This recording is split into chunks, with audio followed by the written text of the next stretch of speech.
Welcome, ladies and gentlemen, into Bloxage Field. As we are almost set to get this 2022 Big Blue football season underway as your Swampscott Big Blue take on Auburn. No, not the Tigers, but the Auburn Rockets out of Western Massachusetts. My name is Dawson DeBerry, and I am joined by Josh Harriman. And the excitement is in the air here as the reigning Division 5 Super Bowl champions have a completely new look this season. Now, Swampscott, fresh off their Super Bowl victory last December, are looking to continue their dominance in the NEC. It'll be very interesting to see what Big Blue look like after graduating so many impact seniors on both sides, including star running back and safety Xavier Bascon, star QB Cam O'Brien, tight end and single-season sacks leader Nakari Davis, and starting wide receiver Cole Hammernick, just to name a few. Although not all of them gone for good, as Cam O'Brien has joined the Big Blue coaching staff for the 2022 season. The most interesting thing to watch is who will replace O'Brien and Baskin, who has been a couple staples in the Big Blue offense for the last 4 years. It appears that Jason Cataspati, last year's Super Bowl hero, is going to make a move from wide receiver to running back for his senior season. As for the QB, it's not decided yet, as we are just a few minutes away from kickoff, as the Big Blue do not have a solid QB1 as of now. Jack Spear, the freshman, impressed in the scrimmage against Hamilton Wenham, and will take the first snaps of the season with Zach Ryan right behind him in the depth chart. Always the best time of the year. Football is back. Friday Night Lights, Swampscott vs. Auburn 2022 season. Next, after the national anthem.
And it looks like the Swampscott kickoff team will come out with Aiden Wolf leading the charge as we are set for kickoff.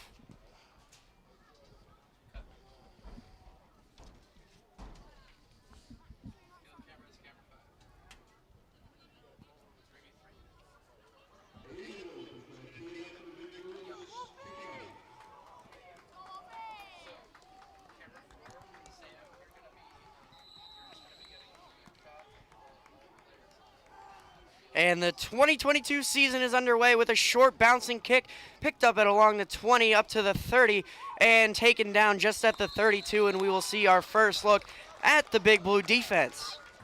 I've heard about the Big Blue defense during the Super Bowl. They actually had a great game, causing them to win the Super Bowl championship last season. Yes, only gave up 7 points in the Super Bowl, but missing key pieces like Joey Mignon and Nakari Davis, who both graduated last season. We'll see how the guys step up into their new roles. All right.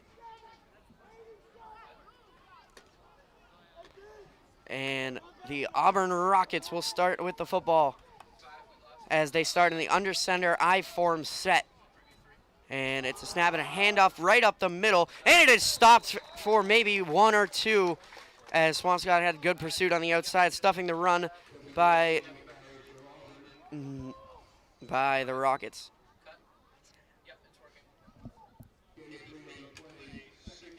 Gain of 3, 2nd and 7 coming up. As you get a look at Jason Cottaspoti lining up in his cornerback position where he had 2 interceptions in last year's Super Bowl. And Mason Viong will take the snap, the senior quarterback under center in the I form once again. And it's a fullback dive, and that's going to go nowhere. Great pursuit. Liam Keeney in there along with Ethan G. First tackle of his senior season. Nice play by both of them. The key ingredient to both sides of offense and defense is precision and definition. Now the first third down of the season. Aiden Wolf just kicked off now on the D-line. Ethan G. and Philip Thomas at the nose tackle.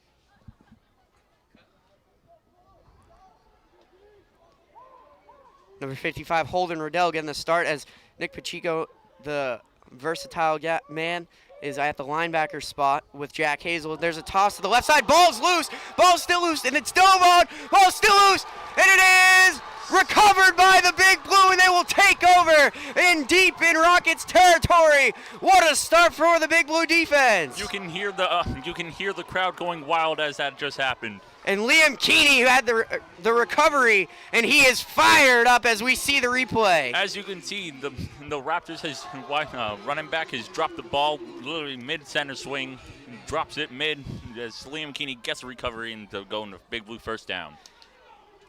And it is Jack Spear who gets the start. Can only imagine the nerves in the freshman brain right now. But he is handed great field position by his defense at the 35-yard line of the Tigers. Ferragamo and Burns out on the right side with Pacheco and Davis, Nakeelan Davis on the outside as Burns comes in motion, will get the sweep, trying to find room to the inside, cuts inside and picks up a good gain on first down, down up past the 30-yard line. Great blocking on the outside to pick up a good gain, staying on schedule up to the 29 of the Rockets. 2nd down and 4.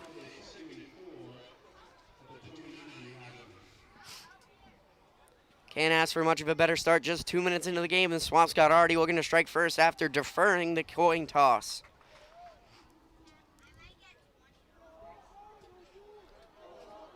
Now Cottaspoti moves from the backfield to set trips to the right. Remember, he played wide receiver last year, so he is comfortable on the outside. Now we'll come back to the backfield. And I believe we're going to get a false start on offense as an offensive lineman moved early.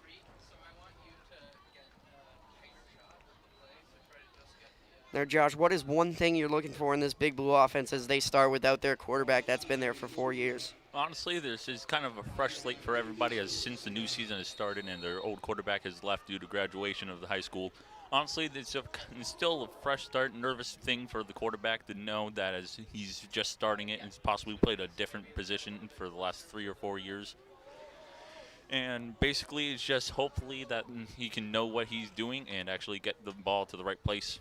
Yeah, just make the right reads, make the play, move the offense. That's what the guy has to do. As there's a big blitz, but it's a screenplay. Jason Cottaspoti makes the catch, shakes one guy, but doesn't get much as there's a flag on the play. We will see what that call is. You can see that performance by that one guy. He stood up, and no matter his three, as in you see in the replay soon, he's held up by 2 or 3 guys. He's still going up until the one final push down to the second down. As we are going to get a holding on offense, that'll move the Swampscott offense back 10 yards. It'll be 2nd and very long after the great field position. Unfortunate to see that. And just building off of what Josh said, obviously Jack Spear in his first year, not only as quarterback, as a freshman, he's just getting started in his high school career regardless of football. And now he's thrown into the Wolves as he is starting week 1 for this Big Blue offense. We will see what he has to give to this team. Can only imagine the nerves is running wild right now.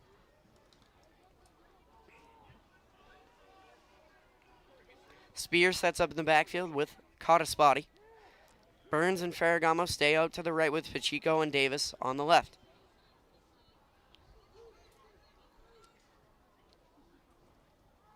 Spear looks to throw quickly out to the right, and it's offline and incomplete. Intended for Chris Ferragamo. Wouldn't have picked up much off of the catch anyway. A little bit of a shaky start for Spear, but that is much to be expected. It's usually normal for the freshman QB to actually have some butterflies in his stomach as the first game goes off. You can possibly, as you saw in the play, he threw it a little bit too late, but the receiver was in the right spot at the right time, but just wouldn't be able to make the catch. Absolutely. Good call there. Now a third down and long, trying to avoid thwarting the good field position given to them by the defense as Spear takes the snap. He's going to toss it out wide to Cottaspotty, who makes the catch, and he gets back to the line of scrimmage, but won't get much more, and he is tackled after a gain of 3, and it'll be 4th down, and the Swampscott will be forced to punt. Unfortunate after the great field position given to them. Good pursuit on the outside, and a great tackle made by Nathan Cook, the junior linebacker of the Rockets. You could see in the replay the receiver stumbled a little bit as he was figuring out where to go. And usually you just want to go pick a spot and stick with it and just go straight through. Agreed. So now the punt team on for the Big Blue. High snap, and the ball is caught. Nice athletic catch, and he gets the punt off. That was a nice play to even get the punt off, and he gets a bad bounce. But still not awful for the Big Blue. That could have been disastrous, as we had 7:52 to go in the first quarter. Still 0-0 as both teams split 2 possessions so far. Boy, that could have been a disaster right off the shoot. Yes, it would. High snap. A little bit of nerves for everyone here on open night. Hopefully they will get them settled out soon. For some people, it's brand new. For them, it's been in their blood for like a long time, ever since they've been in high school. Yeah. But for the freshmen, it's just new. A lot of people getting playing time that didn't before, and there's a handoff up the middle and a quick tackle made on the carry by Christian Sacco, the junior running back, standing behind Mason Viong.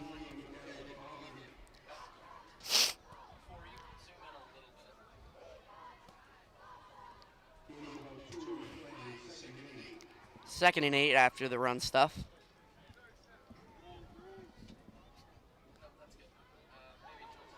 Second and 8. Keaton Oliver in the backfield at the fullback spot. Now a little fullback dive up the middle and powering his way to about the Auburn 30 is Oliver. Some tough running to give them a 3rd and short.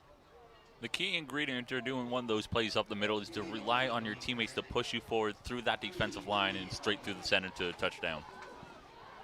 But that is no big deal for the Swampscott Big Blue defense. Absolutely.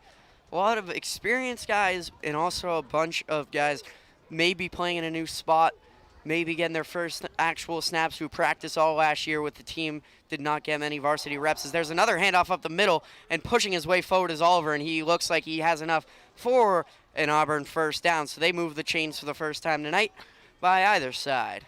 Tackle on the play, Aiden Wolf in the middle, as you see the replay there. As like I said last time, you saw as everybody pushed him forward through that defensive line to get a first down.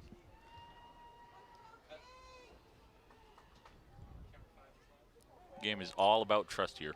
Absolutely.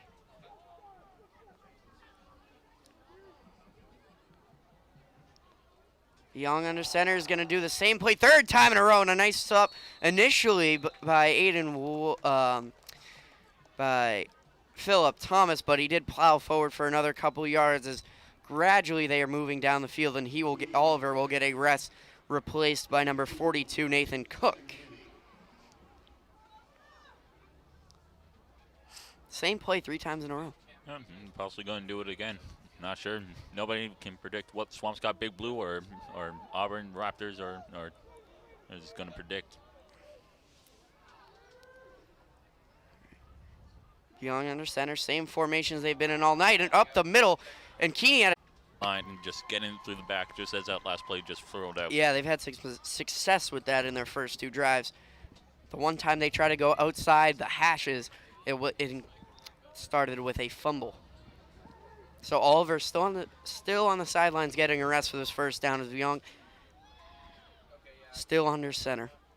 Don't know if they're going to move much out of that. It's going to be another inside handoff, this time to Cook, and he picks up a solid first down gain as the Rockets are just pounding that right up the middle on the Big Blue defense.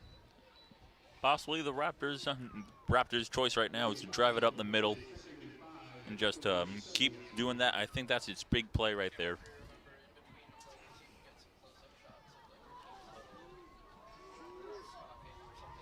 Second down and about 5 for Viong in the offense. I wouldn't be surprised if they just stayed with the run right up the middle. Swampscott pinches their D-line, and it is a run up the middle again, and it's another first down, I believe. He might be just short, but another solid gain right up the middle. They are targeting that Big Blue D-line, who is much smaller than the Auburn offensive line.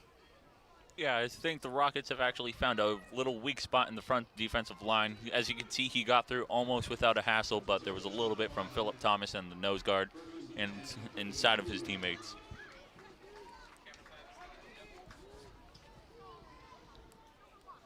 He did have enough for the first down, so it's first down and 10 now in Big Blue territory. Same formation. I wouldn't be surprised if it's the same exact play for the 5th time in a row, and they got the Big Blue to jump on the snap count. So now it's going to be a 5-yard offsides penalty, and it will be first down and 5. Big Blue so eager to get to that middle that they jumped a little bit too early, maybe on 2 or 3 on the snap count by Viong. First and 5.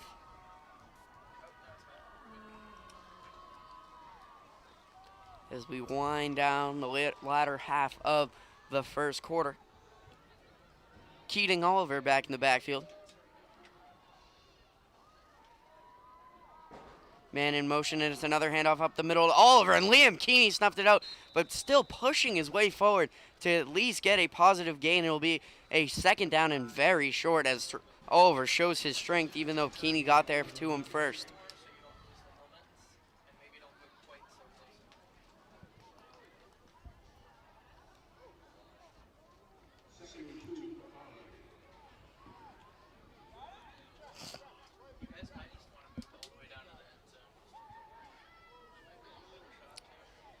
Will they run the same play for the 7th time? I say yes. No, they hand it up the middle to the tailback, and it's a first down as Duong plows his way forward for another first down as they are just ramming it down the Swampscott defense throat.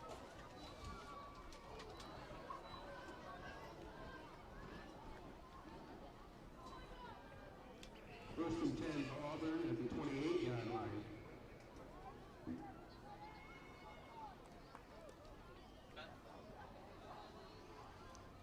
First down and 10, now in the red zone. Or sorry, outside of the red zone at the 30. As there's another handoff up the middle, and just plowing his way forward is Oliver, and he has another 7-yard first down gain as Swampscott cannot stop the run. Swampscott defensive line is in danger as they're getting rapidly close to the end zone. Possibly what is Coach Bush going to think of now?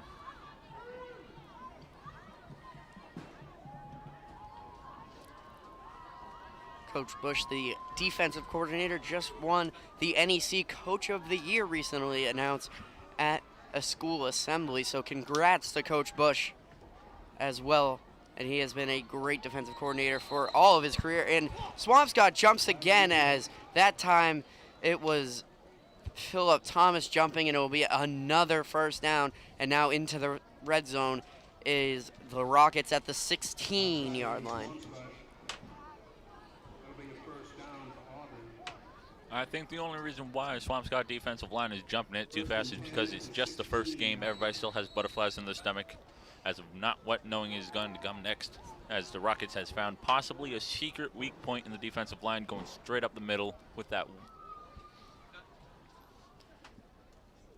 And there it is again as Keating takes it up the middle, and he finds room, and he's in for the touchdown. Keating Oliver just through the teeth of the Swampscott defense, and they have no answer for him right now. And Auburn has a quick 6-0 lead. There it is. You can possibly see that the Rockets have gone all the way up through the center field and through the offense and defensive line, getting straight to the red zone as false starts have happened with defense, and it's just mayhem. I wonder what the defensive line is thinking now. Yeah, Swampscott's going to have to think of an answer for that, because that was pretty much embarrassing for the defensive line, just letting them go right down the middle, and why not go for two if they can't stop the run up the middle. We'll see if they can do it in a 2-yard situation. As Oliver in the backfield once again. He's going to not get the handoff. They're going to throw and running to the outside and stop short. And it's a nice play on the outside. Nick Pacheco in there with Chris Ferragamo as Young is stopped before the end zone. So it will stay 6-0 Swampscott. You can see Auburn. You can see the wide receiver kind of struggled at the second because you see 1, 2, 3, 4 people on him at once, just stopping short, thinking of where to go. It's just all mayhem. I wonder what the offensive Swampscott line is going to do.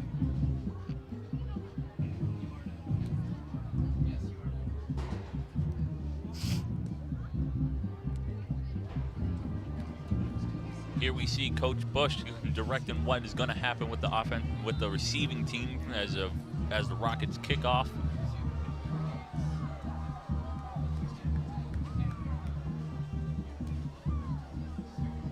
I say the Swampscott offensive line has a great strong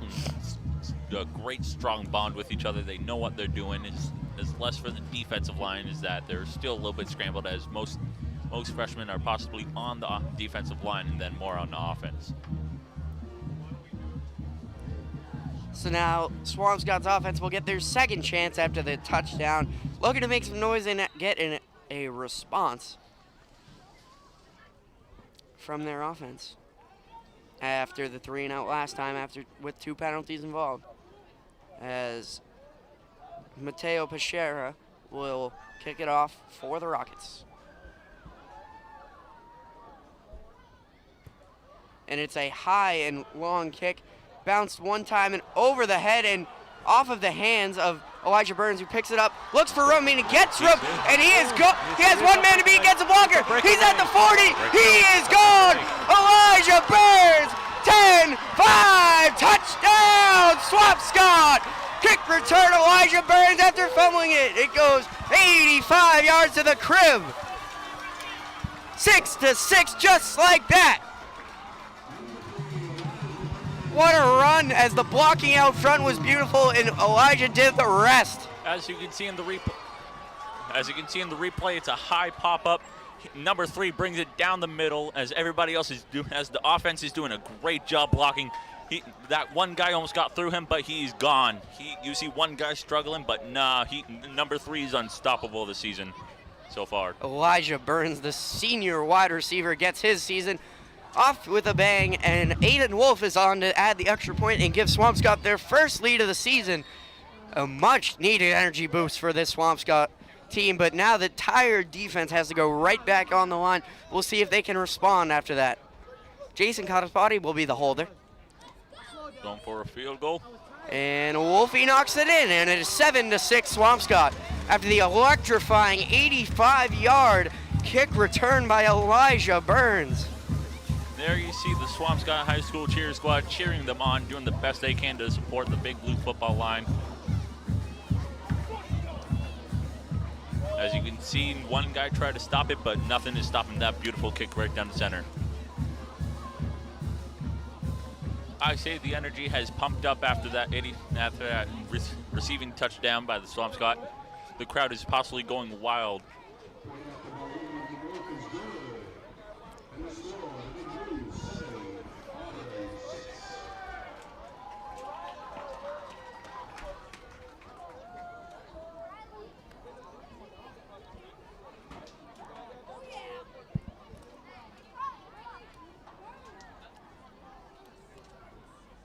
7-6 Swampscott, as Wolfie will kick it away once again.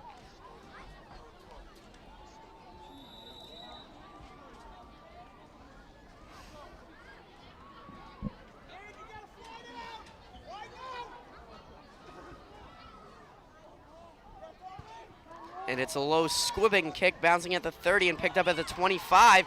And Nice tackle on the outside is made, and we have a flag at the end of the play. As Gabe Tripp was in on the tackle on the outside, we will see what the flag is.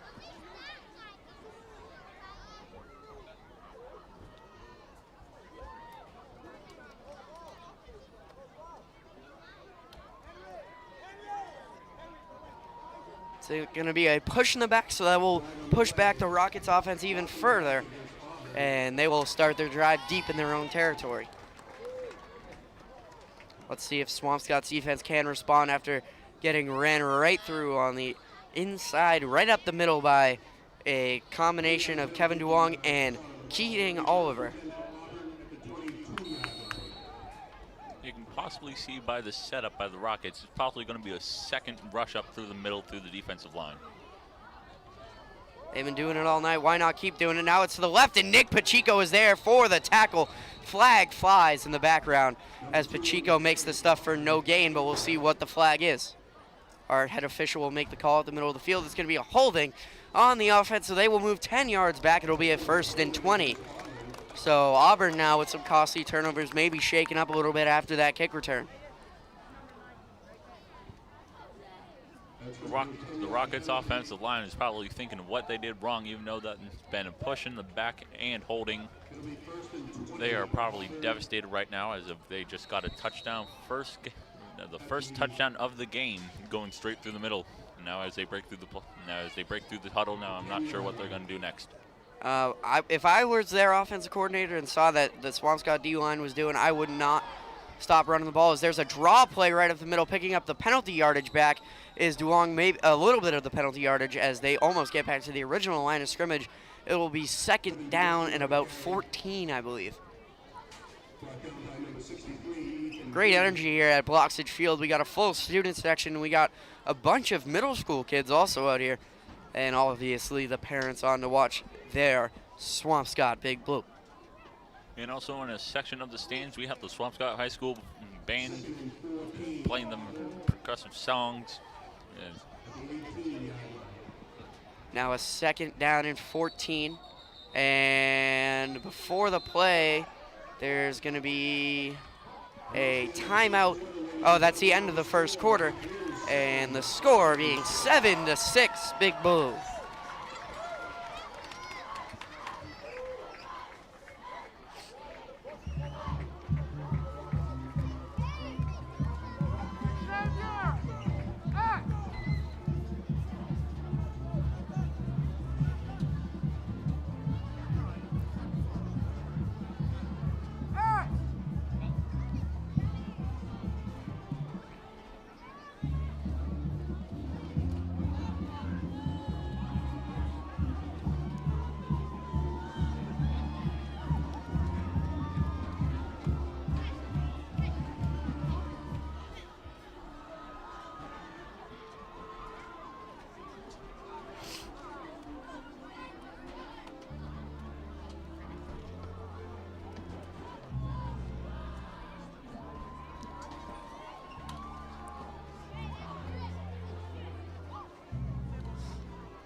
And here we go with the 2nd quarter as it is a 2nd down and long for the Auburn Rockets. Young under center, only one in the backfield, it is Oliver. Now on the reverse, it's a fake handoff right up the middle to Oliver, and Ethan G gets there first, and they gang tackle Oliver, and he picks up maybe a yard or two. Finally a good run stuff up the middle for the Big Blue.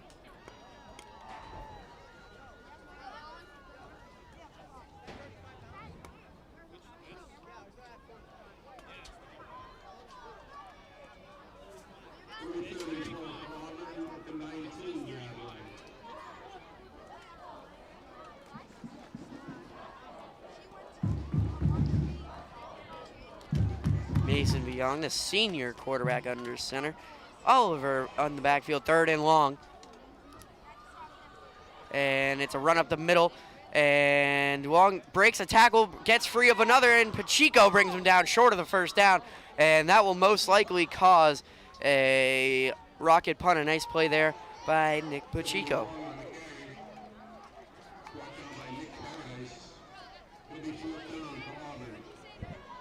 Or Nick Paradise, either one.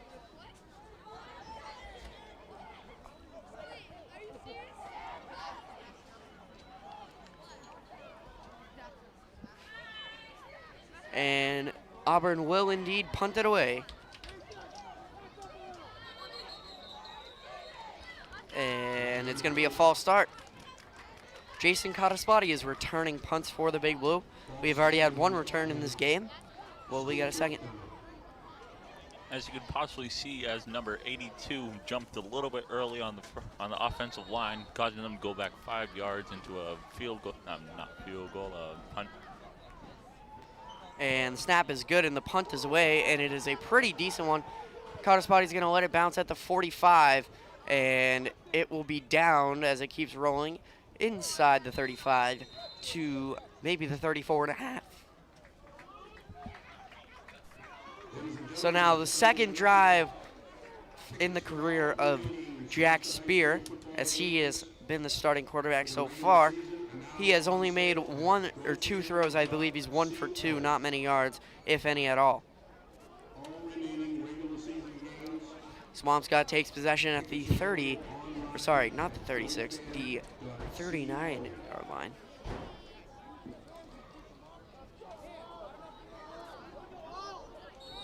Cottaspati joins Spear in the backfield. 4 wide receiver set, trips to the right. Spear takes a snap and a quick pitch out to Cottaspati. Looks for room on the outside, gets a block by Burns, and he runs it across the 45 to the 47. Beautiful blocking on the outside by the 3 receivers.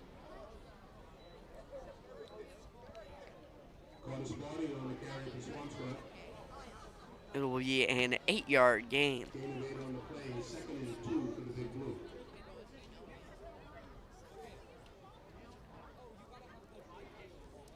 Hopefully the Big Blue getting on the board without him having to do much. The nerves have somewhat cleared for Spear and this Big Blue offense.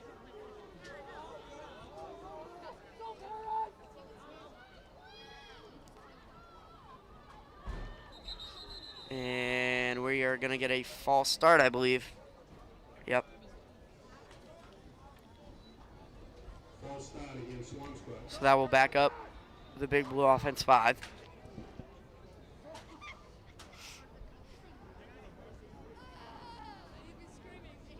Penalties still 2nd down.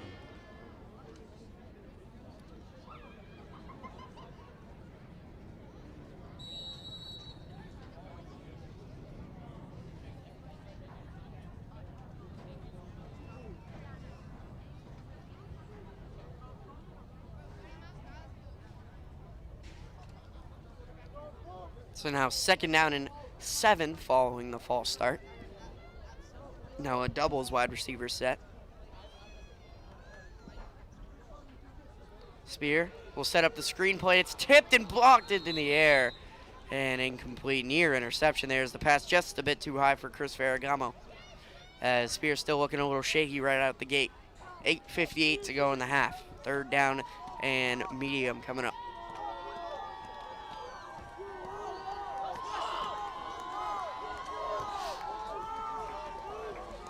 You can hear the fans in the stands trying to charge up the offensive line to get them that one push to get to a touchdown. And possibly a first. Trips to the left side now for Spear. 3rd down and 8. Or 7, sorry. Spear will hand it off to Cottaspati, who looks for a block on the inside. Makes one man miss and is stuffed. And there's a flag comes in at the end of the play. We will see what the call is. This could be a huge call as Burns is still down. He's fine. And I believe it's going to be a face mask as we see on the, yeah, easily a face mask there. Late flag, too. So, Josh, what do you think? Swampscott offense catches a break there. Do you think they'll capitalize?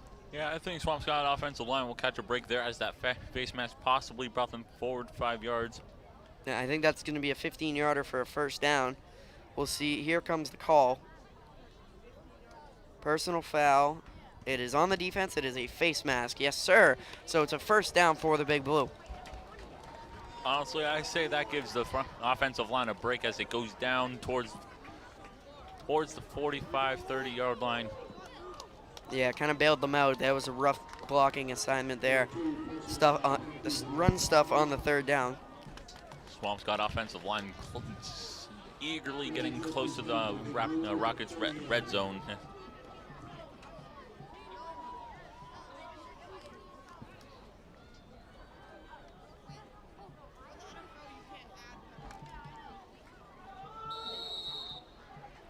Now, first down and 10 from the Rockets' 30-yard line. Spear takes the snap and he looks to throw. He's looking right. Now is getting blitzed. It's a deep throw down the middle, and it is picked off. Number 11, Tommy Lutz with the pick, and Jason Cottaspati is down and looks to be in pain. So Jack Spear, under pressure, decided to get rid of it anyway, threw it into double coverage, and it got picked off. So rough start for the freshman quarterback, but Swampscott still with the lead. It'll be first and 10 for Auburn at the 10-yard line. So now Auburn takes over deep in their own territory at their own 10. Cottaspati is okay. He popped up. Maybe got a little bit of a stinger. As Young under center. And it's a handoff up the middle. It breaking 3 tackles and picking up decent yardage for the Rockets is Kevin Duong. You can see the Rocket was really happy as that interception got off of Big Blue offensive line, but now as Big Blue's on defense, they got to protect a huge portion of the field as so the Rockets don't get another touchdown and gain the lead.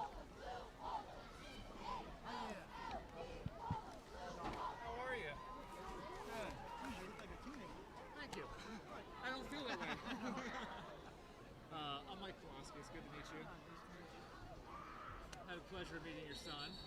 That's going to be a false start.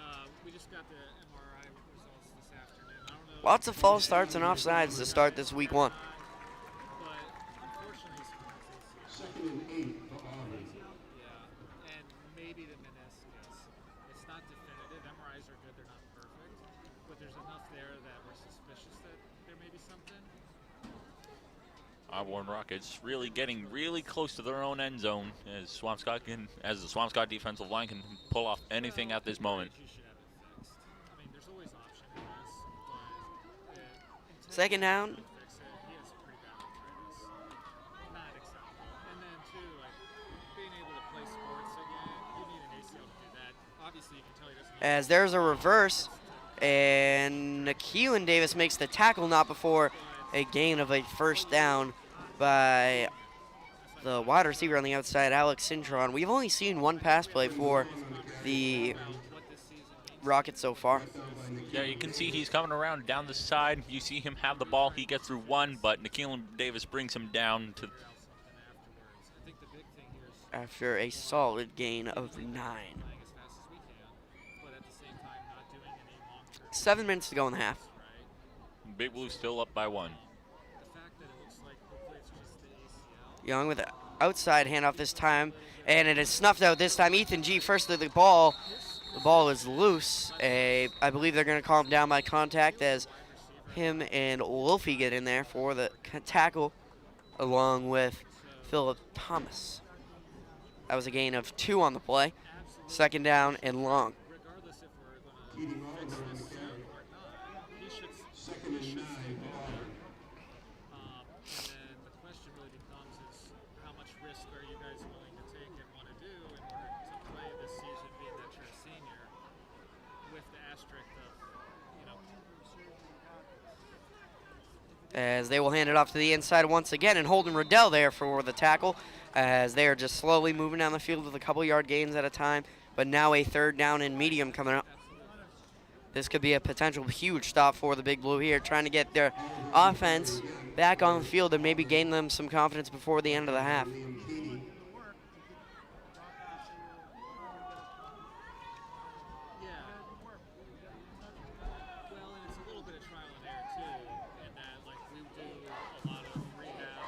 3rd down and 6. Hold settings. I don't want to put you out there. As Duong will take the reverse to the outside, and he is brought down, and it looks to be short of the 1st down. It'll be a 4th and 1. Interesting decision for the Auburn coach, as it is 4th down and about 1. Now the Oh, the ref just pointed at a 1st down. Sorry about that. Looked to be short, but the spot gains him another 1st down. College wanted to play sports So like intramurals and Auburn's offense is a lot of ground and pound, not much flashy passing, maybe a reverse, the most flash they're going to show. 3-yard line. I believe they've only attempted 1 pass in the game, and it turned into a quarterback run, so they have yet to throw the ball in the air, and the only time they did was the toss play, and it was a fumble. So all run game here. Mason Young just handing the ball off. like it may be And there's another reverse to the outside, and Elijah Burns is there for the tackle. Beautiful contain on the outside. your knee decided for us. So that was a tackle for a loss. We are coming up on 4 minutes, 40 seconds. It does not. That's normal. No. 2nd and 12 for Auburn. When you tear an ACL, the pain is typically from the bone bruise of the bones shifting when it tears. And so, similar to like if you had a bruise or a Charlie horse or something like that that hurts, like this is inside the bone. And it takes about 4 weeks to fully heal up. But every day I expect you to feel better. 2nd down, The thing that and about 12 after the loss of 2. it feels unstable. And it's going to be a fake outside handoff, and they'll look to throw for the first time across the body to Oliver, and he breaks a tackle and picks up a 1st down. Nice play rolling out to his left by Young to find Oliver. That is the 2nd time we have seen the Rockets actually do a passing play to the outside as he ran right into the sidelines. Other than that, they've been going straight down the middle, right down through the defensive line.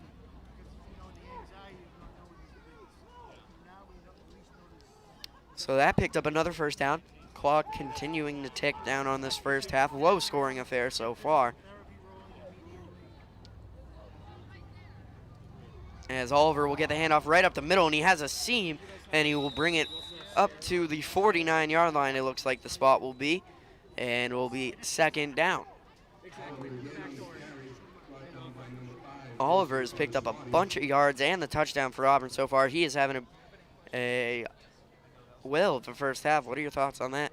Honestly, that one guy is just driving it down the middle. You see him multiple times go through the middle as they got their 1st touchdown, and you can still see them doing the same exact repetitive play over and over. I think that is their key technique to win, possibly getting a touchdown, is just driving it straight down the middle. If it ain't broke, don't fix it, and Swampscott has not found a way to stop it just yet, as there's another handoff up the middle, and he plows through one defender and is close to a 1st down. I believe he has it at the 47 of the Big Blue. Now they're going to say it's 3rd and maybe 1 inch, literally. 3rd and possibly inches.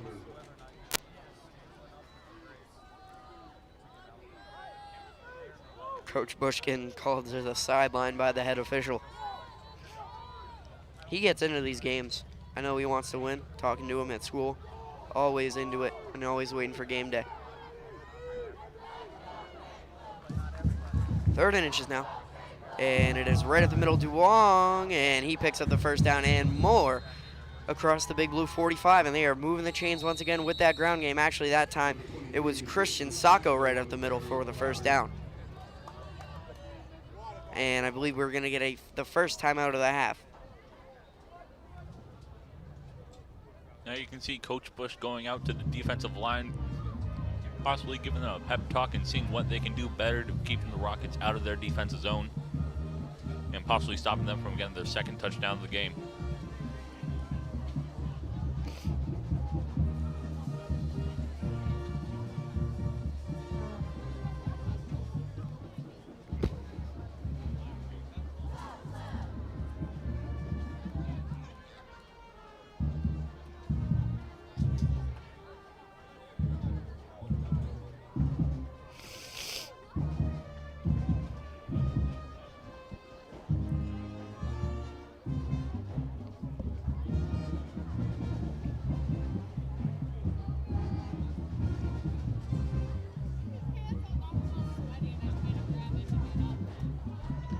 now out of the timeout. It is first down and 10 inside of Big Blue territory at the 44-yard line.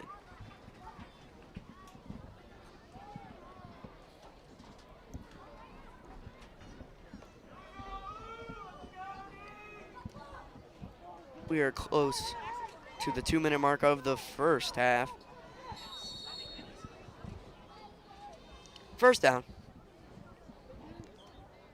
And it's going to be another handoff up the middle to Long, and in there is Aiden Wolf for the tackle, maybe for a loss, maybe no gain. Either way, it's a great run stop by the senior defensive lineman. Yeah, you can see the Rockets' key plays to just drive it down the middle, but not for the Big Blues. Defensive line is picking up their sense of going straight down the middle. Maybe once in a little while, though, they're going to be doing passing plays down to the sides or possibly down the middle. Now I feel like it would be a time for that, maybe, if I was predicting their offense, maybe a play-action pass or maybe a stretch run instead. Yep, play-action pass. Young throws it out to the middle to Oliver, and it's tipped and incomplete. Called that play, huh? Yeah. It's basically what their offense has been. It's been runs up the middle, reverse plays, maybe an outside run or two, and then those play-action passes to the outside looking for their big running back, Keating Oliver, who has carried the load for this offense. Yeah, the most successful play for the Rockets is up the middle and nothing else. Going to the sides, play action passes and all that stuff just is not working for them, as the Big Blues bring them to a hold, or they're just tipping it and making big mistakes. 1:25 left to go in the half, 7-6 Swampscott. Third down and long. Young is going to throw. No, he's going to draw play, and Duong has some room to run, and it's tackled by Jack Hazel. He's going to be short of a first down, but it's clearly a go-for-it situation for the Auburn Tigers, as it is the Auburn Rockets, as it is just a 4th and 1. Sorry, I thought it was Saturday. That's college football. It is a Friday night game here at Bloxage Field. Now a quick huddle now. A minute left to go in the half. 4th down and short. It's a handoff up the middle to Oliver, and he plows forward for first down and more, as he is just getting shoved by his teammates, and he is just chopping those legs, keeping him forward. And first down, Auburn, as they will take a timeout with 52 seconds left in the half. No, they won't take a timeout. They're down to 48 seconds and counting. First down at the Big Blue 30. 42 seconds to go in the half, and Oliver gets another run up the middle. He'll pick up 5, but the Rockets are running out of time here again, and they will take their second timeout of the half with 35 seconds to go. Each team here tonight has their pros and cons. Just like the Rockets have their pros of running it down the middle and the cons of going to the outside and doing passing plays or running plays. The Big Blue, their pros are having a great defense. They're commutative. They actually trust one another. And the cons possibly being just not sure which way they will go. It's been kind of an up and down half for the defense. They forced a couple punts, forced a fumble, but then have shown their weakness up the middle, as they don't have the size and strength as of right now to withhold Keating Oliver, the big running back senior for the Auburn Rockets. 35 seconds to go in the half. Swampscott trying to make a stand. I don't know what the kicker's range is for the Rockets, but I would be shocked if it's more than about 30 yards maximum. 35 seconds to go. Same formation. Wouldn't be surprised if it went right back to Oliver. They have timeouts to use. And it goes to DeLong on the outside. Finds some room to run. Makes a move to the outside. And he is tripped up at around the inside the 20. At around the 17 or 18 yard line of the Big Blue. It will be another first down, as they will use another timeout. But no, they won't. The clock should be running. 28 seconds now. First down and 10. It goes right back. No, it's play action. They're going to look to throw now. Young has room to run. He's inside the 10, and he is popped at the 7 yard line. Elijah Burns with the tackle, maybe a little bit out of frustration, as the Big Blue cannot keep contain of the quarterback. You could see number 4 was kind of confused if he was making sure if he wanted to pass or if he could just go, but you could see he had a wide open shot and he just went for it. Timeout Auburn. 14 seconds left to go in the half. Swampscott trying to make a hold. First and goal coming up after the timeout. Ladies and gentlemen, a couple of other scores from around Big Blue Nation today. The boys soccer team victorious over Winthrop 2-0. And the girls volleyball team victorious 3-0 over Bishop Fenwick.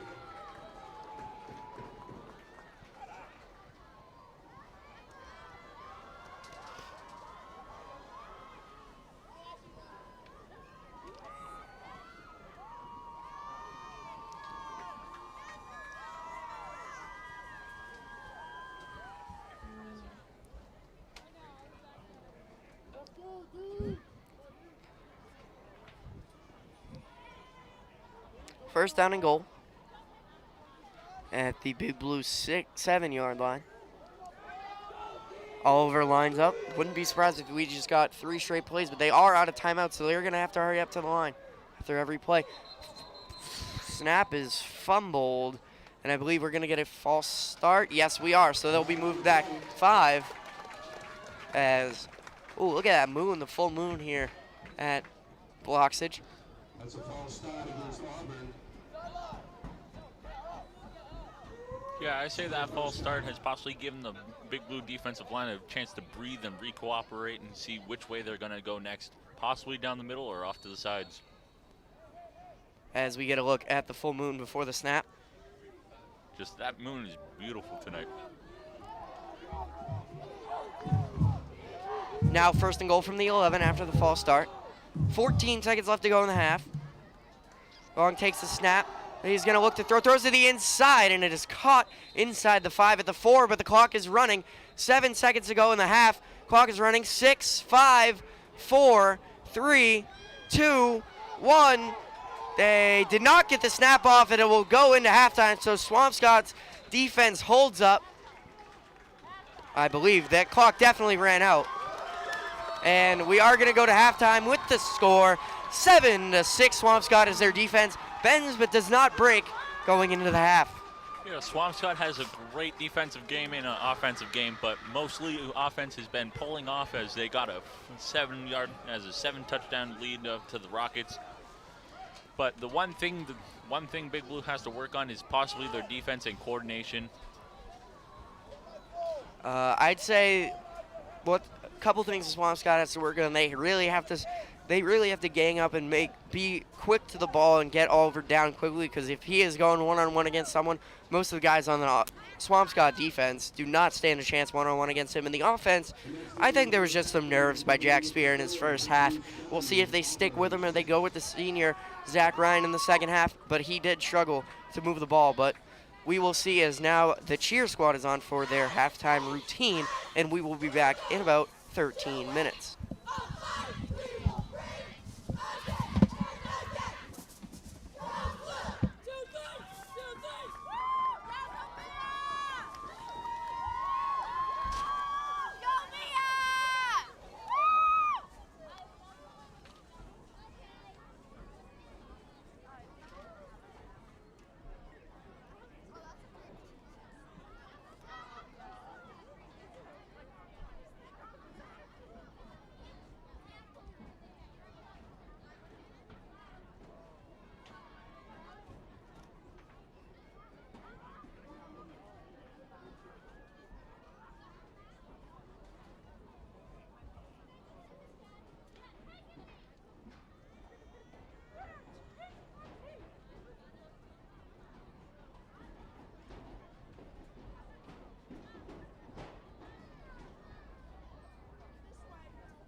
gentlemen, check your 50-50 tickets.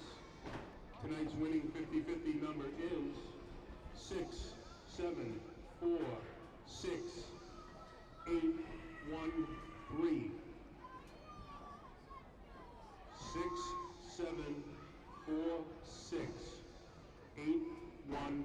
6746813.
Welcome back into Bloxage Field as we are back with second half action as Swampscott Big Blue lead the Auburn Rockets 7-6. I am joined by Josh Harrington, and it was a low scoring, slow paced first half, but we are ready for the second half. Yes, sir. Swampscott Big Blue has spent time in the locker room thinking about new strategics to take over the Auburn Rockets, and just to get more points on the board as third quarter comes to a start, and with 17 seconds left on the clock during halftime. And I'm excited to see what comes next.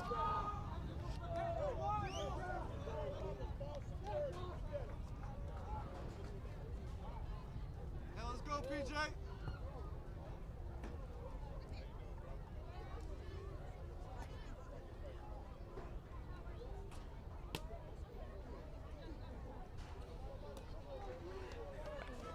Swampscott did defer to begin the game, so they will get the start on offense in the second half. As Elijah Burns with the 85-yard kick return in the first half will line up with Jason Cottaspotty as the return man.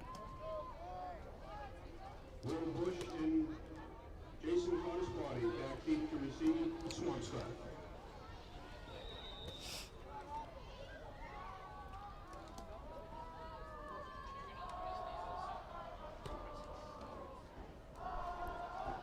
And we are underway in the second half with the kick.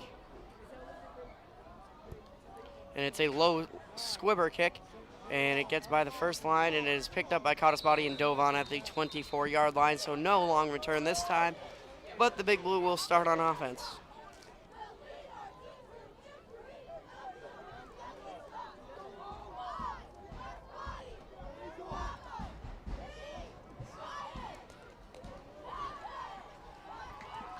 So no quarterback change yet. It looks like Jack Spear is going to stick with it as they have trust in the young freshman after a rocky start in the first half. We will see if he can bounce back. Maybe he got some good motivation in the locker room. So here we go, first down and 10, 24-yard line.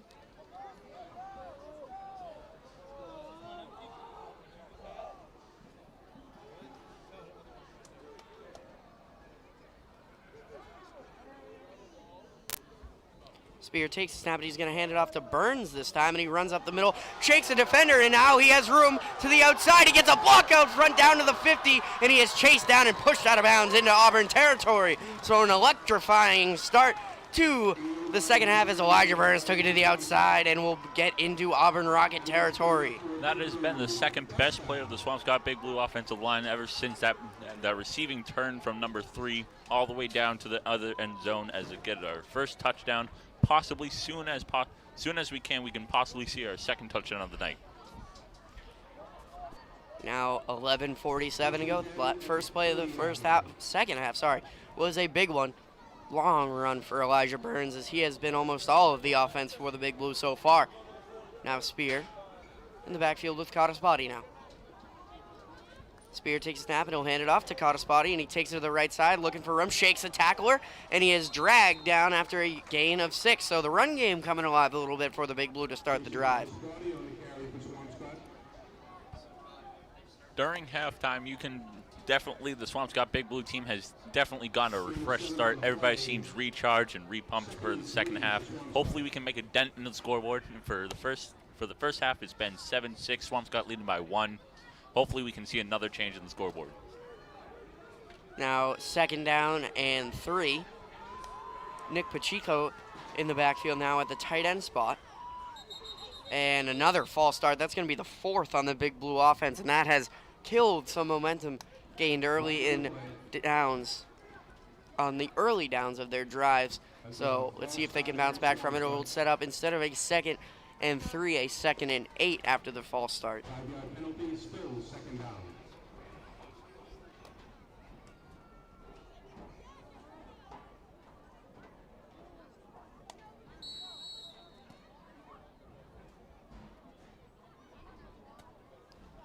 Now a second down.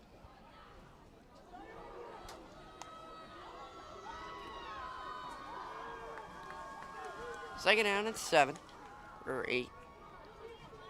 And it's another handoff to Cottaspotty. He runs down the middle, and he gets room, and he breaks free. He's still charging ahead, and he's going to pick up a first down, but there is a flag thrown at the end of the play.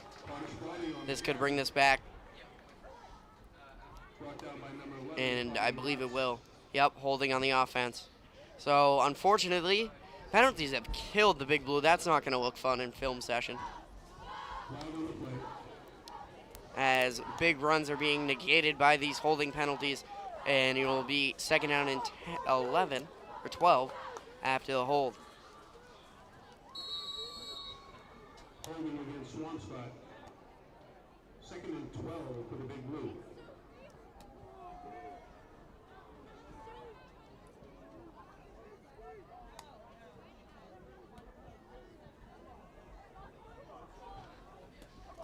Second down and long, second down and 12 to be exact. Spear will set up with trips to his right, Pacheco, Burns, and Ferragamo. And it's a toss to Cottaspati. It's a bad flip, and he is going to be stuffed in the backfield. So that is, after the first play of the drive, going for 30-plus yards. Swampscott has done nothing but back up, almost back into their own territory. It's going to be third and very long.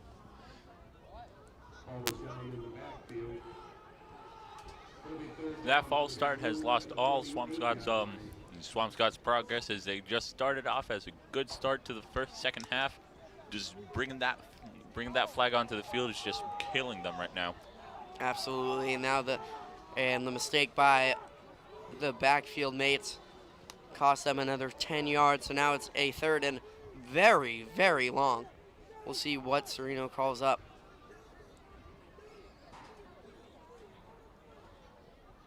They need to get to the 30 of Auburn. And we have a delay of game, so that's going to bring them back 5 more yards. So this offense is starting to have a disastrous drive after the electrifying run by Elijah Burns to begin it. Third and 23 for the Big Blue. It'll be third and 23. They only have one play of scrimmage of that length, and it was the first play of this half. So we'll see if they can get anything going and try to pick up a first down, or else they will definitely have to punt unless they get it back into Auburn territory, at least close to a first down.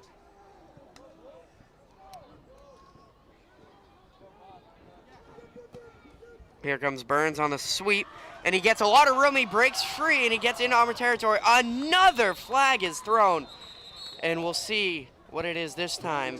If this is on the Big Blue, this would be a laughable amount of penalties on the same drive. And it looks like the notion is, and it's going to be a replay of third down, unless Auburn decides to decline.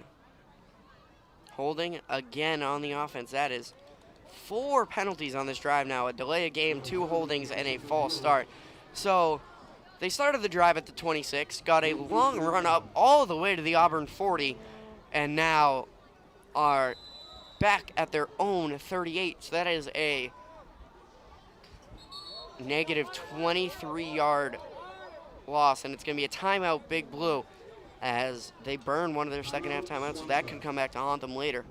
Knowing Swampscott's offensive line, they've gone through worse, they've gone through bads, and they've gone through goods. Honestly, knowing how they got to the Super Bowl last season, I know they can make a great recovery with number 3.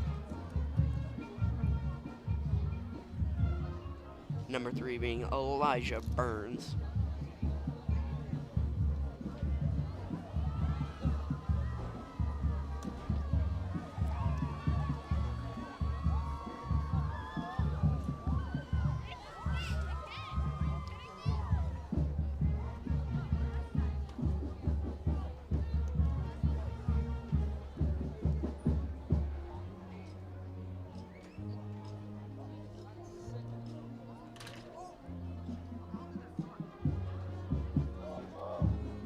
And as of Swampscott coming out of their timeout and going back into the plays, hopefully they can make a comeback from all the penalties they just got.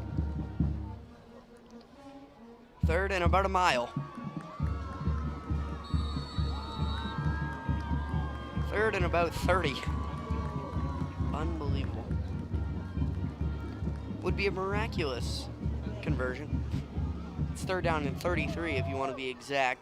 They have to get from their own 37-yard line to the Auburn 30. Wouldn't be surprised if they just hand it off and concede the punt, not trying to risk any turnovers that cause a touchdown. Burns in motion.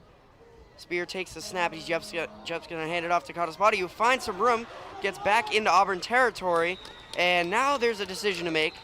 It's still in 4th and very long, so I doubt they send anyone out but the punt, and here comes the punt team. So Swampscott will punt it away, trying to pin the Rockets back in deep. Brought down by Christian Sacco.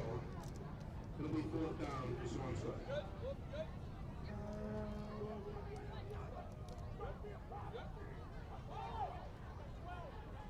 That is Elijah Burns back to punt. Good snap, and he gets it away cleanly, and it is a good punt, caught it around the 20, and we're now returning it up the left side, and a good pursuit on the kick return will put the Tigers in rough field, not really rough field position, but even in their own territory at around the 25, maybe the 30, as Liam Keeney was down there first for the Big Blue.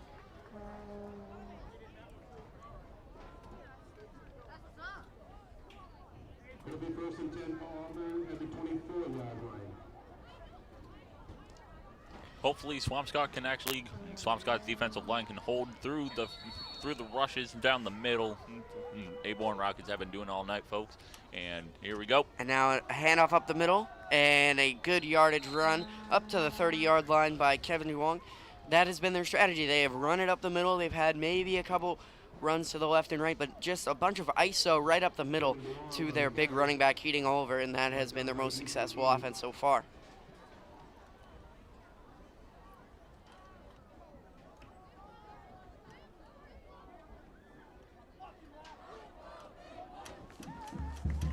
Now a 2nd down and 5.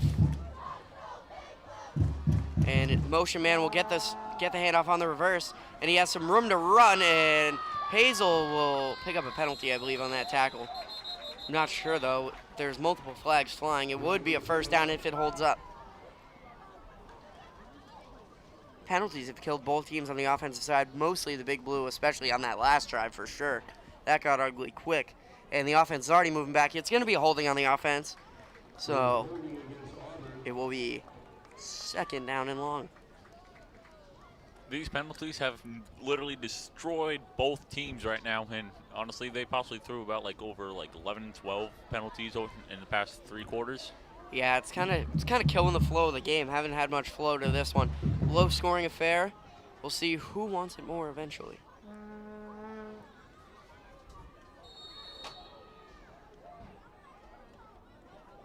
It'll be 2nd and 9 for Auburn at the 25-yard line. 2nd down and 9. It was a 4-yard net penalty. Oliver in the backfield. Wouldn't be surprised if he got the handoff. They might run that same reverse. It's a fake reverse handoff up the middle to Oliver, and he gets some big yardage back from that penalty up to the 31-yard line of the Rockets. As we see on the replay, this is the play that they've been hammering home all night. Yeah, you can see Oliver in the back just getting the ball, running straight through like a drill through the defensive line of Swampscott, and it's just nonstop this whole entire game. Almost play after play is running right up the middle. And Swampscott has done an okay job to stop it after that first drive where they just pounded it right up the middle over and over again, but they've contained him to at least a little bit as he gets the handoff up the middle of the ball. Did not get it loose. It's actually kept by the quarterback. It fooled even our cameraman and myself. And all the way up to the 50-yard line is Mason Vaughn. Some trickery there. Finally, something different besides the running up the middle. And this time they actually tricked the defense, the cameraman, and ourselves. Instead of going straight through the middle, they went to the far left side. So they have had many variations of that, of the reverse man coming up. They've ran the reverse, they faked the reverse and handed it off to Oliver, and now they have shown that the quarterback can keep it and run to the outside, as we just saw for a big gain up close to the 15. There's a handoff up the middle and a shaken tackle, and a nice tackle there by Elijah Burns, who's had a heck of a night on both sides of the ball so far for the Big Blue, as that is a 5-yard gain, I believe, a 4-yard gain up to exactly the 50-yard line.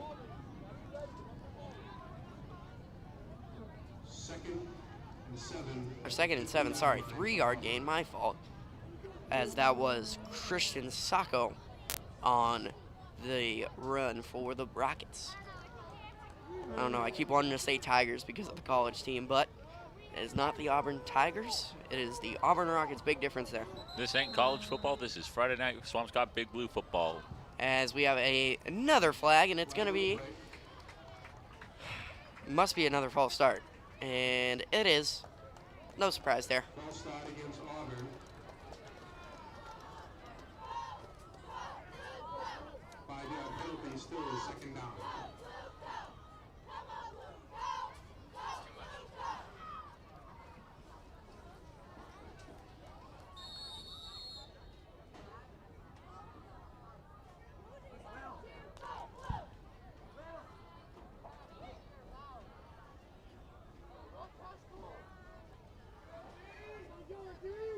Now, second down and long for the Rockets. 2nd and 12 after the false start, as they get someone on the field very late. Just caught a spot. He gets over there to cover. You can see Coach Bush on the side getting very excited. And Oliver, nice play there made by Liam Keeney, who dove low to bring down Keating Oliver quickly. Bringing down somebody double your size is the key ingredient, is to get down low and drive up, and that's caused them to get unbalanced and drive them back. And Liam Keeney is a pretty good size. He's 5'10", about 160 pounds, which is pretty high for this Big Blue football team with only 6 people over 6 feet tall. So that is why he's on the defensive line, and he brought down a much bigger guy in Keating Oliver for sure. 3rd down and long now. 3rd down and about 9. Long under center. He takes the snap, and he fakes the handoff and looks to throw to the outside. He has a man open, and it is caught and taken up the middle, and not staying in bounds is Oliver, and finally he steps out of bounds at around the 29-yard line. So a huge pickup by the senior running back out of the backfield. That has been another one of their bread and butter plays. It has been runs up the middle, play action passes, and reverses. And there was another flag, so that actually is coming back. It looked like a block in the back was called, so penalties have killed both teams in the second half. We are 8 minutes through the 3rd quarter, and both teams are still on their first drive. Repeat, 3rd down. I say the key ingredient to get out of here is just to not get so many penalties in all 3 quarters and possibly not the 4th. Because this is possibly about a 15th flag out of the whole entire game. Absolutely. It's been a penalty-filled game and a long game so far with all the stoppages. Now, 3rd down and long. Not much passing arsenal besides that one play. We'll see if Coach Bush can make the adjustment as they do look to throw. They're throwing to the outside, deep, caught a spotty in coverage, and it is incomplete, but they're going to call pass interference, I believe, on Cottaspotty, who looked to have good position. We will check on the replay.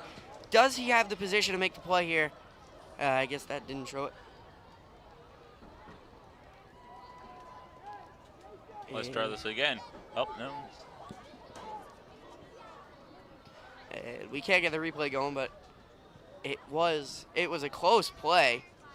They might have, yeah, they did get the pass interference. Or they actually called a holding on him. Defense. So that's a 5-yard penalty and an automatic first down, I believe. That's holding against Yep. Swampscott. That's unfortunate as they look to get off the. 1st and 10 at the 43-yard line. I say penalties are basically the back brace of this whole entire football game. That has been the story. As Oliver gets the handoff up the middle, and he plows his way through that defensive line and picks up a gain of about 6. That's kind of a rough spot. Looked like he picked up a little bit more, but that's all they give him. Keating Oliver on the carry.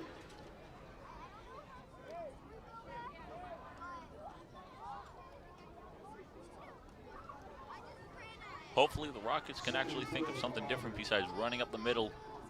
As the last 3 quarters have gone by, they've done nothing but run up the middle and little here and there, run up to the sides or slant slightly towards the middle. 2nd down and medium, and a run up the middle, and Thomas got there quickly, but it might still be close to a first down, and it is, so it's going to be 3rd down and very short. Keating Oliver on the carry. If I was a betting man, I would put the money on the ball going to that big running back on 3rd and short. Yeah, mostly it's just like how the flags are the back brace of this game. I say possibly running it down the middle is a strong arm of the Rockets. 100% it's been their best variety of offense, and I would put it at a good chance that we're going to see it again right here. As always, Oliver in the backfield as they send it all out blitz, and it is a fullback dive and an easy first down like clockwork for this Auburn offense. I think the Swampscott defensive line is picking up their scent of going down the middle, but they don't want to be on just setting down on going in the middle because they don't want to get too comfortable because they can switch it at any moment. Possibly not, but it's just a definite.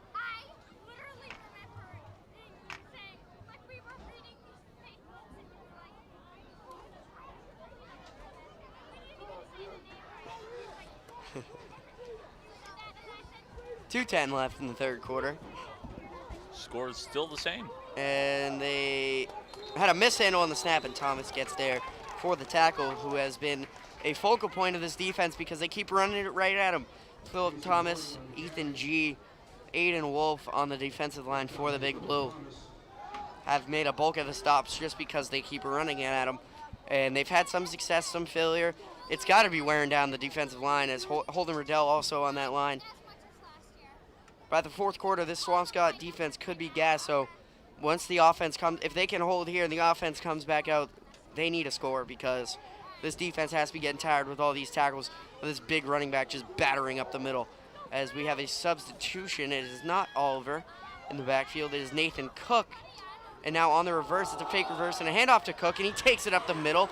And whoever they put in there, they are getting solid yardage up the middle, and that is a first down for the Tigers. Josh, what do you think the Swampscott defense can do to stop this run up the middle?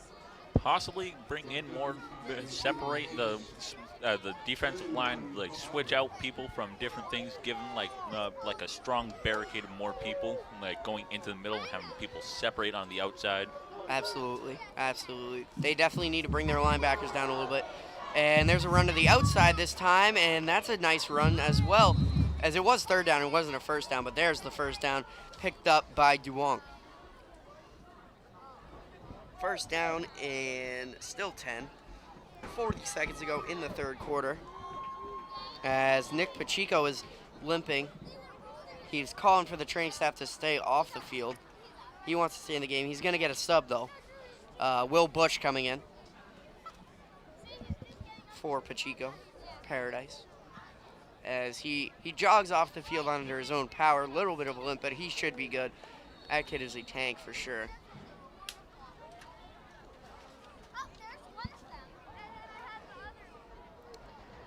Duong and Cook still in the backfield. Oliver getting an extended rest. First down and 10. Run to the right side as Duong has some room, and he might pick up another first down. It might be first down and goal, and it will be for the Tigers. But the Tigers, again, the Rockets. The Rockets are seriously getting dangerously close to the Swampscott's field goal, and hopefully the defensive line can just hold them a little bit more to get them for 4th down, possibly go for a field goal. It will be 2nd and 1, so they can still pick up a first down. And that will be the end of the 3rd quarter, so we will reverse the field with Auburn marching down very methodically in the 3rd quarter.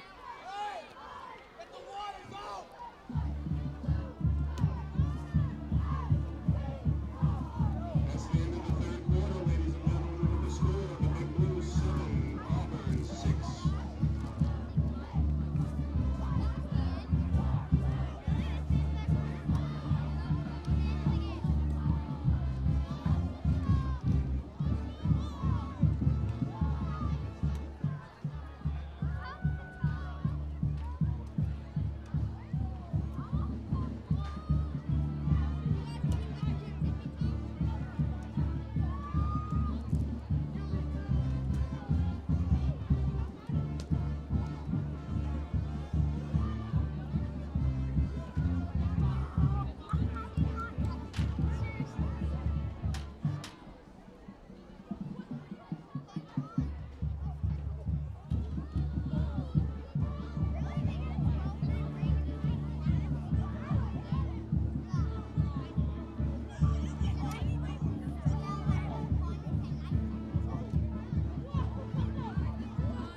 So we are back for the fourth quarter. Swampscott trying to get a huge defensive stand. Second and 1. They can pick up a first down at the 4, and then it will be first and goal. This would be huge if they can stop him, but Oliver back in there, just got a rest. He's ready to go back in, running that right up the middle. And I believe that's what they're going to go to. They fake the reverse, and there it is, right up the middle, and fighting for more yardage and down to the 1 first down. So Auburn is in position to score a touchdown and take a late lead in the fourth quarter, trying to hand Swampscott a loss on opening night. But knowing Swampscott and what they can do and what they did last year with the seasons, I believe they can do anything in the last quarter. Absolutely, especially that comeback over Marblehead to almost force overtime. That was a great game last year, but now missing a bunch of those seniors, who's going to be the guy to step up and make a play here? Oliver is going to get the ball. I would almost guarantee it. There it is, right up the middle, and touchdown.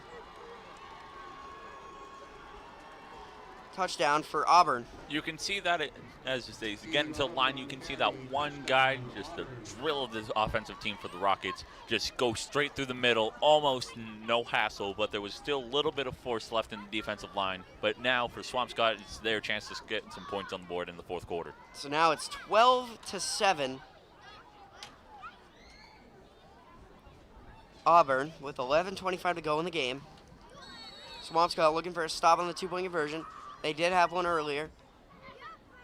See if they can do it again to keep it at a 5-point game. This is huge. If they get the 2-point, it'll be 14-7, and they'll need a full touchdown and an extra point.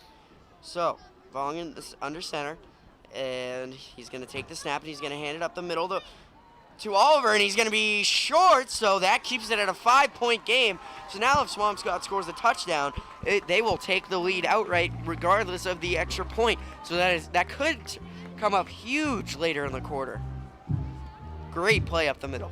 Coach Bush looks like he has a sigh of relief on his face as the Swampscott offensive team has a few final chances to get some points on the board and get a 2-point lead with a touchdown.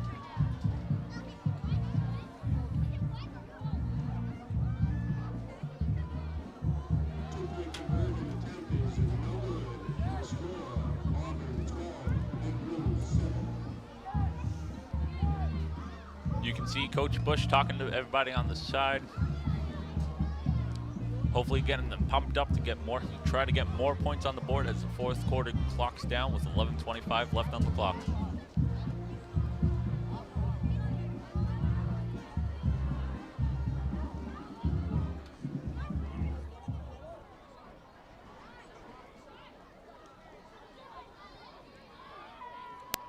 And the Rockets look set to kick it off. Burns and Cottis body back to return.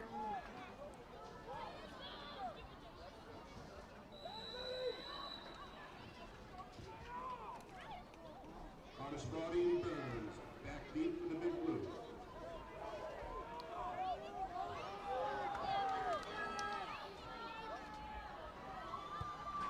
And they look for an onside kick. It bounces a couple times, and it's loose and dove on, I believe. Uh-oh. It looks like it is. I think it's Big Blue ball. Thankfully, sigh of relief there, as Pacheco could not handle the kickoff, but his teammate was there to recover for him, thankfully.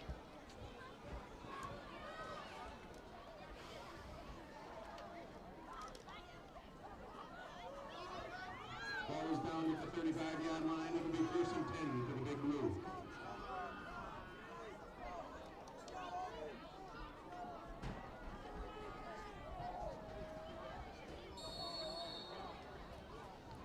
Now the Big Blue start their drive, sticking with Spear at quarterback. They have yet to move the ball much in this game. Not many total yards of offense, as Spear now has a full side to himself, and now Ferragamo makes the catch on the screen. Doesn't pick up much. He'll pick up maybe 1 or 2 on the play, so not much work in there as Spear gets the completion of Ferragamo. Good to see Ferragamo back on the field. First game back. I know he dressed for the Super Bowl, but did not play. First game back from that horrific leg injury last year. Yeah, Great to see him back. The team seems happy to have Ferragamo back, as he is strong, as he's ready to play in this first game of the season and possibly to score some points on the board. He was having a very strong start to his junior year before the injury. Now looking to have a monster senior year if they can get him the ball. 2nd down and 7. Cottaspotty gets the handoff, runs up the middle, fights for some yardage, and it will be 3rd and short coming up for the Big Blue. I think Coach Bush has actually picked up what the Rockets have been doing when they were on offense. They drove up the middle.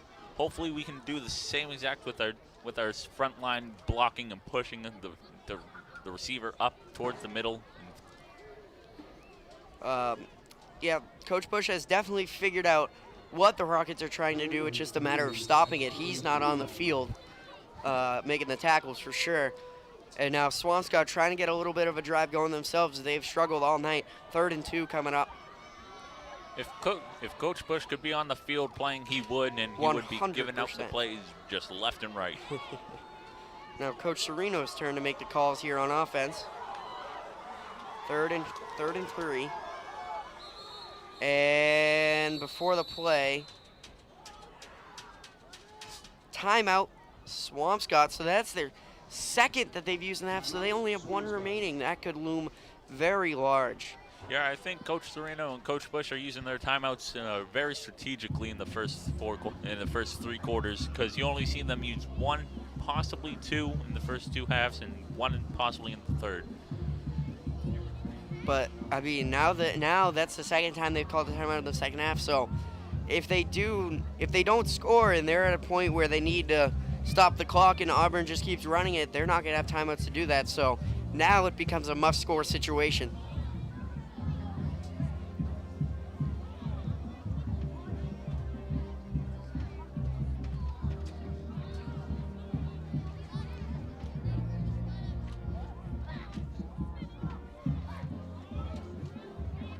Hopefully Swampscott can make a dent into the field as they go up towards the Rockets. Now, Josh, if you were coaching and they don't pick up this 1st down, do you go for it on 4th down here? Or do you punt it away with still 10 minutes left? Possibly still run it up, because you see how close they are. They are super close to getting a 1st down. As that is stuffed right up the middle. So that's going to be 4th down, and we'll see what Coach Sereno wants to do. Down by 5. 9:45 left to go. Close to midfield to where it's really not going to kill them if they do go for it, and it looks like they will. It'll be 4th and 2, biggest play of the game right here.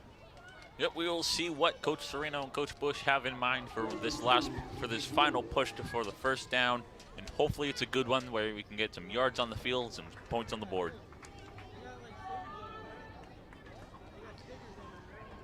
If Swampscott cannot get 2 more yards, it will be a turnover on downs, 4th and 2.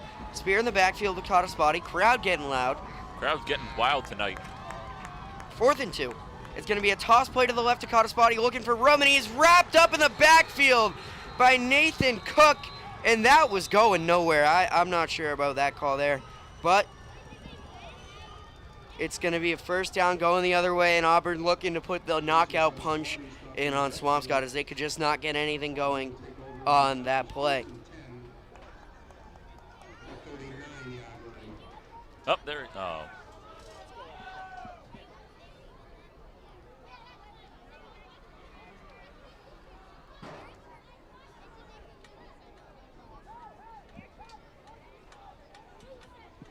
Now we're on the Auburn offense,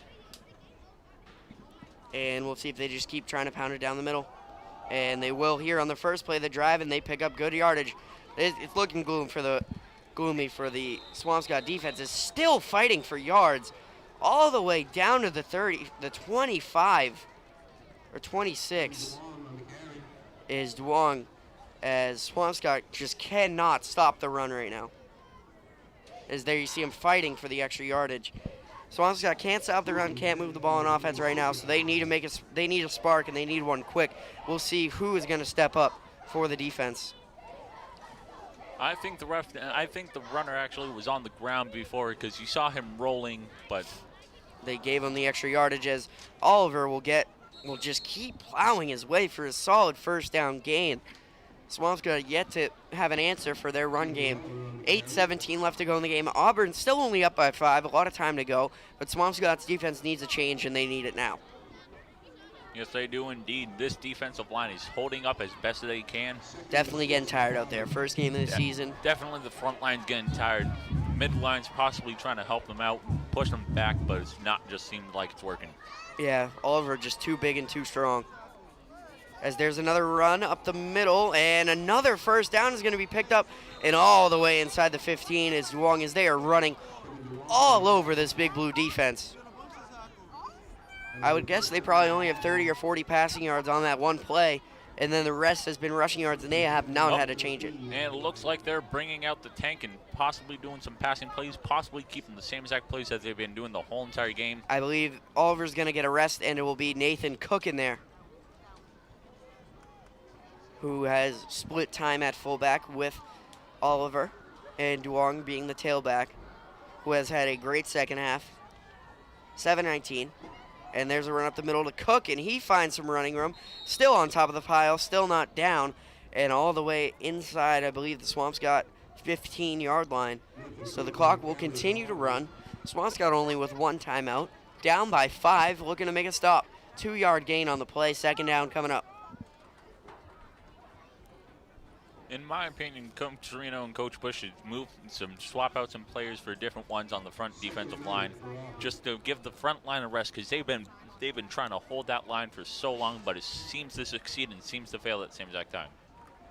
They're trying to hold up the best they can. No one is able to bring down the fullbacks on first contact. As there's another run, and they have some room and tripping up at the 6-yard line, but still having enough for a first down is Duong, sorry. Here you see he's just sitting there, boom, straight through the middle, trips up right there, and that trip causes the Big Blue defensive team bring them down and cause a First and goal. First and goal. It'll be first and goal for Auburn at the 3-yard line. First and goal at the 3. Oliver, of course, back in there, and probably going to get the ball if we're being honest. Doesn't seem like it. Yeah, there he goes. Oh, no, they're trying to run the read. The quarterback holding onto the ball, and they're going to call it down before they made the swap, and it's going to be a loss. So the Swampscott Big Blue get fortunate there, as someone's helmet came flying off. It was Oliver, who has been banging his body in the middle all night. And there goes Oliver off the field. Hopefully the defensive line can hold them off just for 2 more plays, and hopefully bring it back home and get some points on the board, as the fourth quarter is winding down with 5 minutes and 30 seconds left on the clock. Second down and goal from the 3, or the 2.5, it looks like, as we get a zoom in on the Auburn logoed football. Custom made. How much do you think those footballs cost? Possibly like not that much. Second down and goal. And Duong will get the carry. He makes a cut inside and stops short. Still fighting for yards and now blown dead. So that will be a third down and goal. As his helmet falls off, can we get their helmets checked? I think Auburn Rockets helmets are just a little bit too loose on their head. They gotta resize them a little bit, make sure they stay on during the game.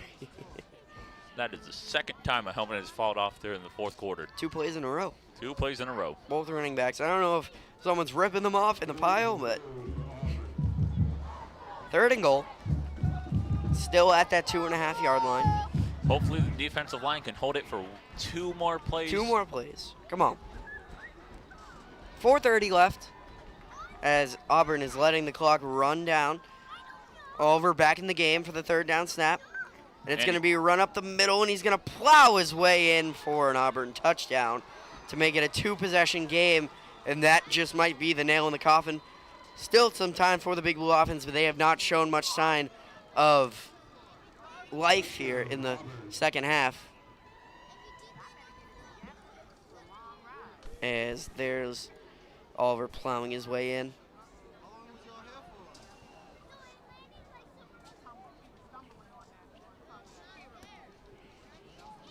(18-7). What I predict the Auburn Rockets kicking team is going to be doing is going to do an onside kick, possibly to get the ball back to them and possibly get more points on the board. But Swampscott defensive line needs a miracle right now. And the kick is up, and the kick is good to make the score 19-7, so a 12-point game. So Swampscott needs points, and they need points in a hurry, and they have not shown signs of pushing the ball upfield like that all night. But we'll see what they can do.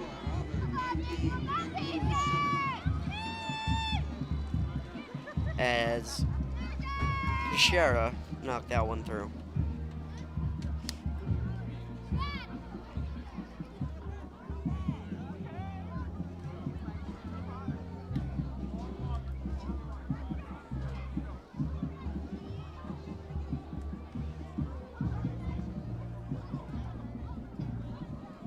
And as the Swampscott receiving team gets in formation, hopefully they can make a dent into the scoreboard, possibly get more points on the board. For the past quarter and a half, it's been Auburn putting points on the board, making it a 19-7 lead. Swampscott just had no answer for their running game. They're just too small right now. They just don't have the power that last year's team had, and they're just going to have to find a way to work around it. And the kick is a little squibber into the middle of the field and dove on at the 35. And now time for almost a final time for the Swampscott offensive team to make a play and get points on the board. They need a long play in a hurry, and then they need an onside kick. Remember, only one timeout, so it's not like they can stop the clock much at all. They're going to have to run no huddle. They're going to have to find a way to score quickly for sure. Coach Serino and Coach Bush are going to have to use that one last timeout for the quarter strategically if they want to get points on the board and actually keep time stopping. Spear in the backfield. They're sticking with him. He takes the snap. He looks to throw. Looking downfield. Now he's going to run with it. Trying to make a play with his legs. Gets past one, but he doesn't pick up much, and they're going to have to hurry. Back up to the line. 4 minutes left. As we see the quarterback's mobility on display for the first time tonight. And as a flag is thrown onto the field. Another one? Another one down by number 6. Oh, man. What do we seems- got? We're not sure, but we're going to hear from the referees.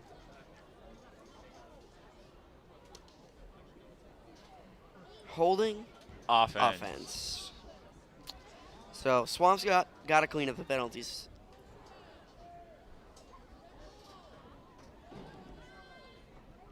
Swampscott. And they also got a sideline warning on Coach Serino, I believe.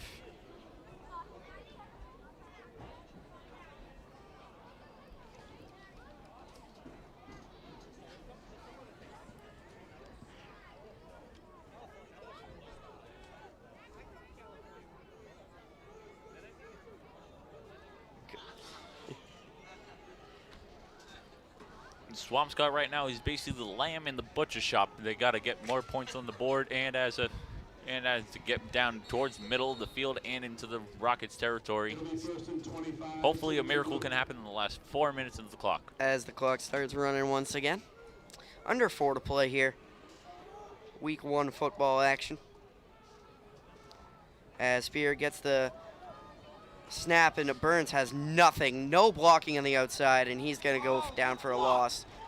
And just offense is all out of sync for the Big Blue tonight. I say possibly Coach Bush or Coach Serino should swap out that freshman, even though he's been doing a fantastic job for his first time playing for high school football, but possibly bring in somebody who actually has been experienced a little bit more, possibly can actually get down the field. We will see what the decision is throughout the week and see what they have in store for week 2. Jack Spear, just his first high school game, obviously. But They obviously, if they are starting him in his first game, they are very excited to what he can bring to this football team. They do have Zach Ryan as another option at quarterback, but they're going to stick with the freshman for week 1 as he tries to bring this football team back into the game and at least make it interesting with a 2-minute drill drive. And he looks to throw. He makes a pump fake. Now looks to his left, runs out of the pocket, still looking, trying to make a play with his legs now. And he's trying to get back to the line of scrimmage, and he gets hit hard by Oliver. Who else but Oliver in this game? And another loss for the Big Blue.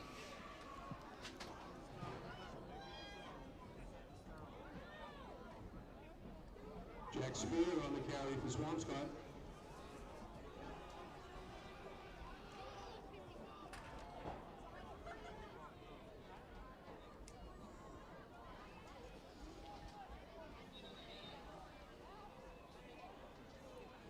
Third down and long coming up for Spear in the Big Blue. Third down and about a mile. Third down and 31 if you want to be exact.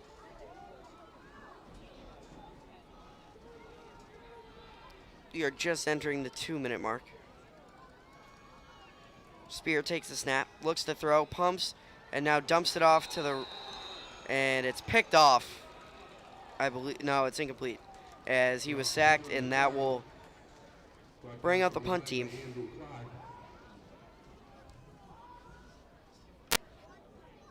It'll be fourth down for Swampscott.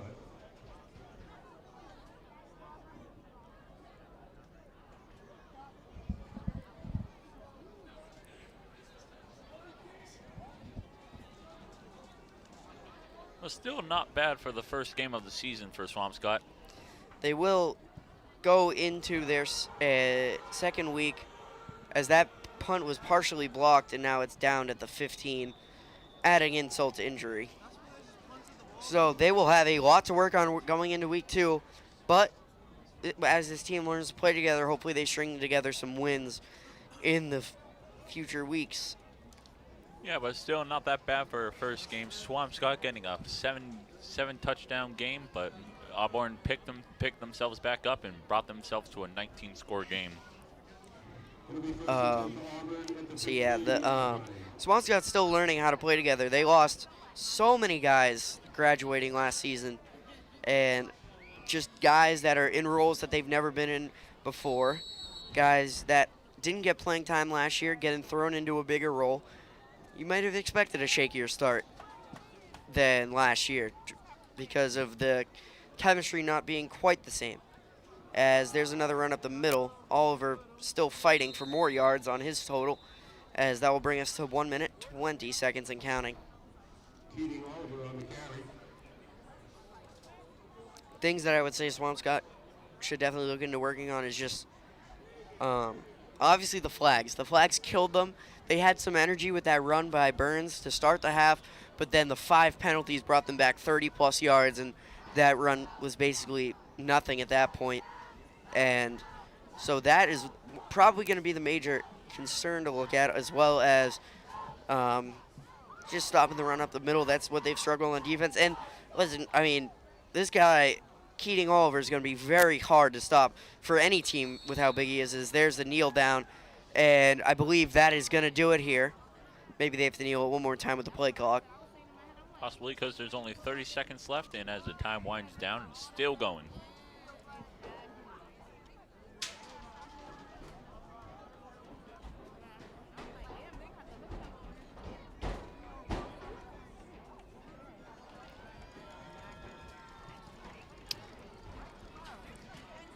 Hopefully Auburn Rockets have a better play besides up the middle and hopefully through the sides.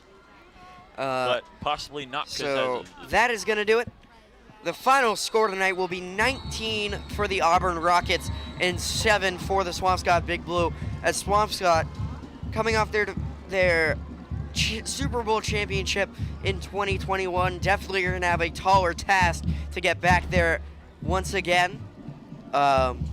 So that will do it for us at Swampscott Big Blue TV, as I am Dawson DeBerry, and he's Josh Harriman this time. And we will see you whenever we see you. Next football game, possibly home. I'm not sure, but absolutely.